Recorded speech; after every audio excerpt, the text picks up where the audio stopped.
Magandang araw po mga kaibigan. Muli sila kayo ng Pinoy Trucker. Nandito po tayo ngayon sa Nelson, British Columbia. Nagdi-deliver. Nakita nyo naman yung aking truck dyan, nakapark. Nandito tayo sa Mayrona, kung saan ina-unload na nila yung ating delivery. Wala silang loading dock dito, kaya yun, tinitira nila sa labas yung aking i-deliver. Bago ko makalimutan, shout out nga pala kay Pinoy Canada Trucker. Isa rin yan sa ating mga masugid na taga-subaybay. Ganon din kay Pinoy Maneho. At ganon din kay Bear Inosian or Lakay Bear. Isa rin siyang US long haul. Ngayon, gusto kong ipasyal ko kayo kung paano nila gawin yung pag-unload ng walang loading dock. Tara, tignan natin. Okay, since ina-unload pa lang nila, meron pa tayong pagkakataon na tumingin-tingin. Check lang natin yung mga gulong natin. Yan, habang sila ay nag-unload.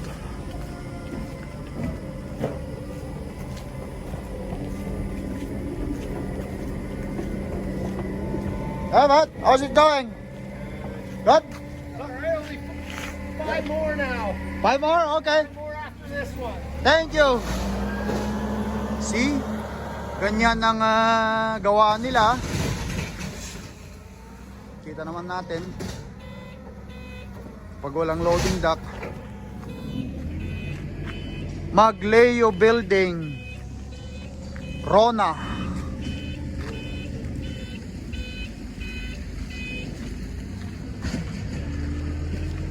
Malamig. Nandito tayo sa Nelson, British Columbia. City of Nelson, British Columbia.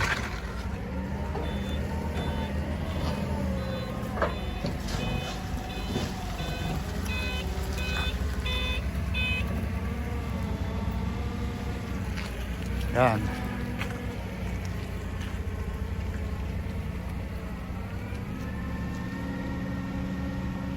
Merong dalawang tao sa loob na tatao, tapos meron namang isa rito sa labas na nagpo-forklift, taga-forklift. Bali, ang trabaho lang ng truck driver dito sa US or Canada mga kaibigan ay nagdadrive lang talaga.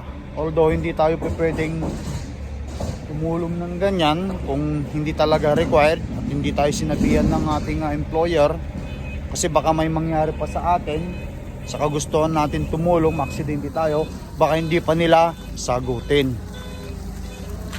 Hindi tulad sa Pilipinas, kasi sa Pilipinas dati hindi naman ako naging truck driver sa Pilipinas, kaso nag-helper ako sa Pilipinas. So ang driver namin, kapag natapos na siya mag-drive, yung helper na yung mag-unload. Pero dito iba yung sitwasyon. Dito sa Canada, yung pagdideliveran mo ang mag-unload. Meron silang mga tao, mga empleyado na talagang nakadesignated doon sa pag-unload. Hindi masyadong mahirap ang trabaho ng truck driver dito sa Canada, hindi tulad sa Pilipinas.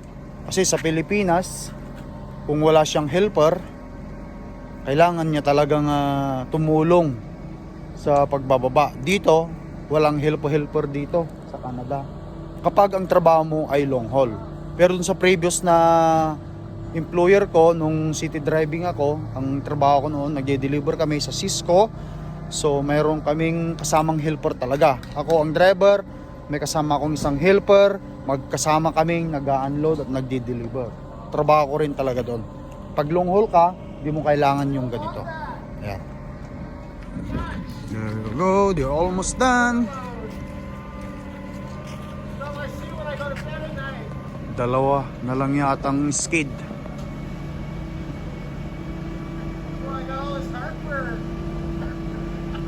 Tama, para pagka matapos na to, makaalis na ako. Upang sa ganun Tuloy-tuloy yung biyahe. Meron pa yata 2 paleta.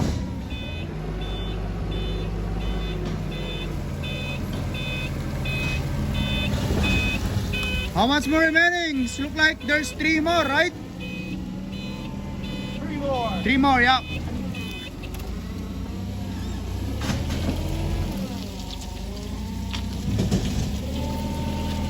What exactly are those, buddy? Green fiber? Like, Yeah, it gets blown into attics and stuff. oh, for the attics. Oh, okay. Like an isolation? Is that what it is? Isolation, yeah. Isolation, yeah. Okay, so itong product na dineliver natin is pang isolation. Pag nagpagawa kayo ng bahay, o gumawa sila ng bahay, meron silang isolation na ganyan. Boom, para hindi pasukin ng lamig. Pagkatapos nito,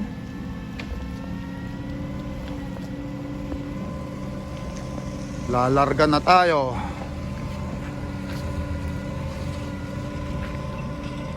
Mga kaibigan, meron din po akong mga video link na hindi yun dyan sa description down below.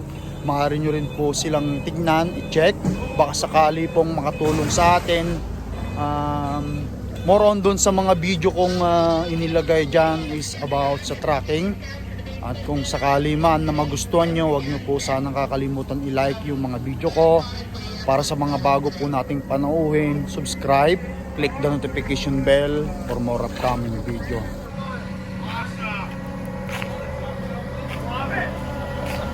Yeah. One more, there's one more there and we're all good to go. Alright. Balikan na lang po natin mamaya para isarado.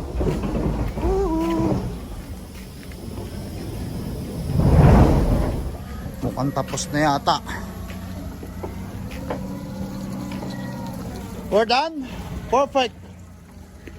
Alright. Oh, wow. They're now done.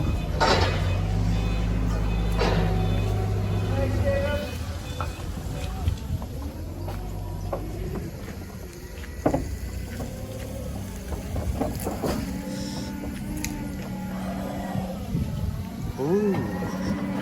Sarado natin ang pinto.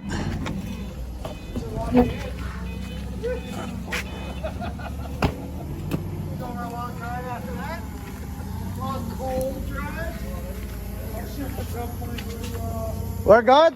Yan. Sarado na natin. Tayo na lang natin yung papel. Paperworks. Yung kopya ng bill of lading.